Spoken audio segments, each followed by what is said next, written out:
নমস্কার বন্ধুরা, শঙ্করী কিচেনে সকলকে স্বাগত। আজ শেয়ার করব আচারি আলু। এই আচারি আলু খুবই লোভনীয় আর এত টেস্টি কি বলবো, জিভে জল চলে আসবে আপনার। গন্ধটাই এত সুন্দর লাগবে যেন একদম আচারের মতো। সম্পূর্ণ নিরামিষভাবে তৈরি, পেঁয়াজ রসুনের ব্যবহার নেই। এই আচারি আলুর সাথে রুটি, পরোটা এগুলো বেশ ভালো লাগবে। তাহলে চলুন রেসিপিটা শুরু করা যাক। আজকের রেসিপিতে আলুটাই হচ্ছে প্রধান উপকরণ। এখানে আমি 8 পিস আলু নিয়েছি, খোসা সমেত আমি সেদ্ধ করব। সেদ্ধ করার সময় সামান্য একটু নুন দিয়ে তারপর আলুটা আমি সেদ্ধ করব। আলুটা সেদ্ধ করব প্রেসার কুকারে। এটা কিন্তু নতুন আলু নয়। চেষ্টা করবেন আলুগুলো ছোট মাপের নেওয়ার। যদি ছোট মাপের না পান তাহলে দুভাগ করে নেবেন। 4টে সিটি দিয়ে আলুটা নামিয়ে রেখেছি। একটা মশলা তৈরি করছি। 1 চা চামচ জিরে, 1 চা চামচ মৌরি, হাফ চা চামচ মেথি আর 1 চা চামচ আজওয়াইন দিলাম। শুকনো খোলায় সব উপকরণ আমি ভালো করে নাড়াচাড়া করে ভেজে নেব। এগুলো থেকে সুন্দর একটা গন্ধ বেরোবে, ততক্ষণ পর্যন্ত ভাজবো। এখানে বলে রাখি মেথির পরিমাণটা একটু কম দেবেন। এখন আমি দিয়ে দিচ্ছি সাদা সর্ষে 1.5 চা চামচ। সর্ষের পরিমাণটা একটু বেশি লাগবে। গ্যাস অফ করে তারপরে আমি সর্ষেটা দিয়েছি। এখন ফ্রাই প্যানটা হালকা গরম আছে। এই গরম অবস্থাতেই সর্ষেটা কিন্তু মুচমুচে হয়ে যাবে। এটা ঠান্ডা হলে গুঁড়ো করে নেব। আলুটা সেদ্ধ হয়ে গেছে। আলুটার এখন আমি খোসাগুলো ছাড়িয়ে নিচ্ছি। আজকের রেসিপিটা দেখার পর আপনাদের যদি ভালো লাগে তাহলে অবশ্যই একটা লাইক, শেয়ার ও কমেন্ট করবেন। বেল আইকন সমেত আমার চ্যানেলটা সাবস্ক্রাইব করে আমার পাশে থাকবেন। বেল আইকনটা ক্লিক করা থাকলে আমার যে কোনো রেসিপি বা আমি যাই আপলোড করি না কেন সবার আগে নোটিফিকেশন আপনার কাছে পৌঁছে যাবে। আলুর খোসাগুলো ছাড়িয়ে আলুর মধ্যে সামান্য পরিমাণে হলুদ গুঁড়ো আর লঙ্কার গুঁড়ো দিলাম। আর দিলাম হাফ চা চামচ সর্ষের তেল। এই রান্নায় সর্ষের তেল ব্যবহার করতে হবে। আলুর গায়ে মশলাগুলো আমি মাখিয়ে রাখছি। এটা সেট হওয়া পর্যন্ত আমি একটু অপেক্ষা করব। 2-3 মিনিট এটা সেট হওয়ার জন্য আমি রেখে দেব।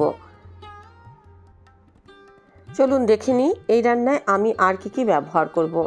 এখানে অর্ধেক ক্যাপসিকাম ডুমো ডুমো করে কেটে নিচ্ছি। এটা অপশনাল, দিতেও পারেন নাও দিতে পারেন। আমি এক জায়গায় আচারি আলু খেয়েছিলাম, তাতে দেখলাম যে ক্যাপসিকাম দিয়েছে, তাতে টেস্টটা বেশ ভালো লাগছিল। তাই আমিও আজকে আচারি আলুতে ক্যাপসিকামটা দিলাম। আলুগুলো সর্ষের তেলে বেশ ভালো করে ভেজে নেব। আলুগুলোর মধ্যে লঙ্কার গুঁড়ো আর হলুদ গুঁড়ো দেওয়ার ফলে আলুগুলোর মধ্যে খুব সুন্দর একটা কালার আসবে। আলুগুলো ভেজে নেওয়ার পর ওই তেলেতে আমি 1 চিমটি কালো জিরে আর 1 চিমটি হিং ফোড়ন দিলাম। আমি আরও একটুখানি হলুদ গুঁড়ো আর লঙ্কার গুঁড়ো তেলের মধ্যে দিয়ে দিলাম। এই সময় গ্যাসের ফ্লেমটা কিন্তু একদম কম আছে। এটা নাড়াচাড়া করে নিয়েছি। এবার ক্যাপসিকামটা দিয়ে দিলাম তেলের মধ্যে। হাই ফ্লেমে ক্যাপসিকামটা আমি একটু নাড়াচাড়া করে নেব। 2-1 মিনিট এটা ভাজা ভাজা হলে আমি আবারও আলুটা দিয়ে দেব। আলুটা এই ক্যাপসিকামের সঙ্গে ভালো করে নাড়াচাড়া করে নেব। আলুটা বেশ ভাজা ভাজা হয়েছে, কালারও বেশ সুন্দর এসছে। 1 চা চামচ আদা বাটা দিয়ে দিলাম। ভালো করে এবার আমি এই আলুর সাথে আদাটা কষিয়ে নেব। একরকম আলুর দম খেতে যদি ভালো না লাগে তাহলে কিন্তু এইরকম আচারি আলু আপনারা তৈরি করে নিতে পারেন। দেখুন আলুটা ক্যাপসিকামের সঙ্গে খুব ভালোভাবে কষানো হয়ে গেছে। এবার আমি যে মশলাটা তৈরি করেছিলাম এটাই আচারের মশলা। এইরকম মশলা দিয়ে কিন্তু আমরা আচার তৈরি করি। এই আচারের যে মশলাটা সেটা আলুর সঙ্গে খুব ভালো করে আমি কষিয়ে নেব। স্বাদ মতো নুন দিয়ে দিলাম। আলু সেদ্ধ করার সময়ও আমি কিন্তু নুন দিয়ে সেদ্ধ করেছিলাম, না হলে কিন্তু আলুগুলো একটু আনুলো আনুলো লাগে। এই সময় নুনটা একটু বুঝে ব্যবহার করবেন।